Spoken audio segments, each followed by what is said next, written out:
Shoutout dito kay Katsakino Tukusin, Ronald Barbosidad, Romeo Conchada at sa iba pa nating taga-subaybay.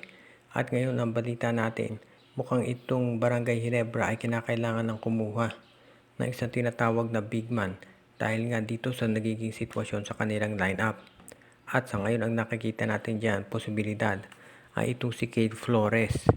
Siyempre ito si Cade Flores, alam nyo na ito yung leading candidate o isa sa mga leading candidate sa Rookie of the Year. Susunod lamang siya dito kay Stephen Holt. At mukhang si Cade Flores ay nag-express ng interes na maglaro para dito sa Barangay Ginebra. Itong si Cade Flores, as height niya ay 6'5" at naglalaro ng power forward, pero pwede rin yan na maging isang center dahil malapad naman ito at mahusay sa rebounding. Ang tanong ngayon ay kung pwede siyang makuha ng Barangay Ginebra ng derechahan. Ito si Jeremiah Gray ay isang pwedeng maging trade asset nila, pero balita natin mukhang TNT interesado ring makuha ulit itong si Jeremiah Gray. Tandaan natin, ito si Jeremiah Gray, unang naglaro yan sa TNT nung nasa 3-on-3 league pa sila.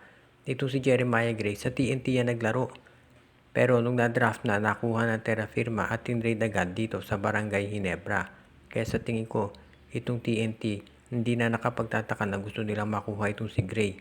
So isang posibilidad dyan, isang 3-team trade kung saan si Jeremiah Gray mapupunta sa TNT, itong si Cade Flores naman dito sa Barangay Ginebra, at dito naman sa Northport Batampier baka mapunta si Jewel Ponferrada at sasamahan ng isang first round pick para naman makompensate sila.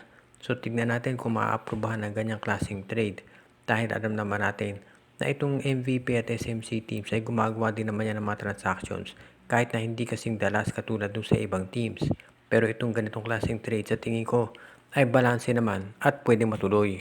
Kahit na merong ACL injury ay maraming mga teams na nag-express ng interest na makuha ang serbisyo nitong si Kevin Alas.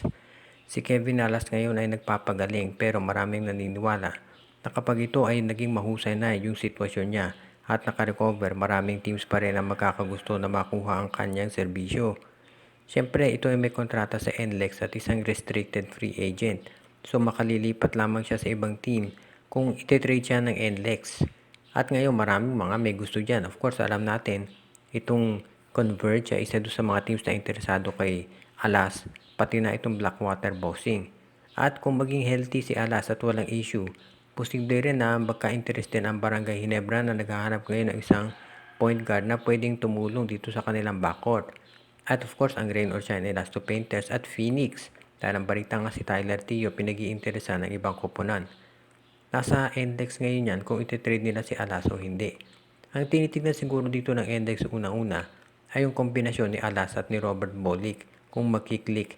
Posible kasi na magandang kombinasyon yan syempre kung meron kang starting point guard na Robert Bolick, off the bench naman si Kevin Alas. O kaya pagsabayin nila gawing shooting guard dito si Bolick. So maraming posibilidad na pwede mangyari dyan at yan ang dahilan siguro kung bakit hindi pa siya gustong pakawalan nitong Index Road Warriors. Sa ngayon, masasabi rin natin na itong Index Road Warriors ay isa doon sa mga teams na kinukonsider ng mga underdogs kahit na maganda yung record nila ngayon. Kung makabalik itong si Kevin Alas, lalong gaganda performance niyan at baka yan pa dahilan kung bakit ayaw pa nila itong bitawan. Pero sa tingin ko, eventually ito si Alas matitrade din yan, lalo na kung sa darating na draft may makuha magagaling na guards itong Index Road Warriors. Ang matunog talaga dyan, Blackwater Boxing. Pero siguro depende rin yan sa magiging health status. Itong si Kevin Alas na kinukonsider rin yan ng mga teams.